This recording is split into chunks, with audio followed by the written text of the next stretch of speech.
Sekarang kita bahas tentang definisi ibadah. Definisi ibadah ditinjau dari aktivitas yang dilakukan dan ditinjau dari pelakunya. Ditinjau dari aktivitas yang dilakukan, maka Ibnu Taimiyah mengatakan al-ibadah ismun jami'un likulli ma yardahullah wa yuhibbuh.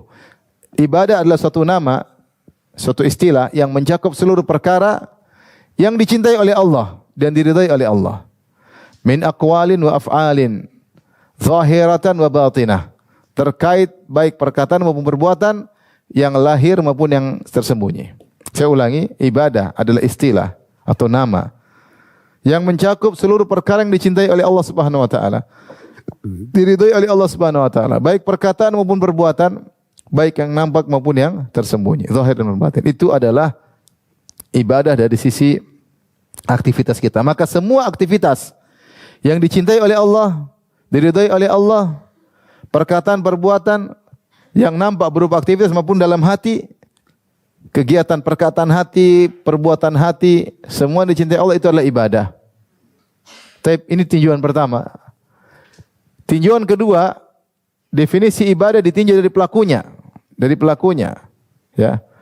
Maka Ibnu Taimiyah mengatakan al-ibadah, ibadah adalah nama yang mencakup, menunjukkan kamal al-mahabbah wa dzul, yaitu kalau orang melakukan ibadah dia benar-benar menunjukkan ketundukan kepada Allah dan kecintaannya kepada Allah.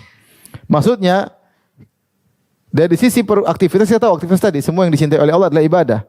Pelaku, agar kita dikatakan kita beribadah kepada Allah, kita harus melakukannya dengan penuh ketundukan. Penuh ketundukan, menghinakan diri.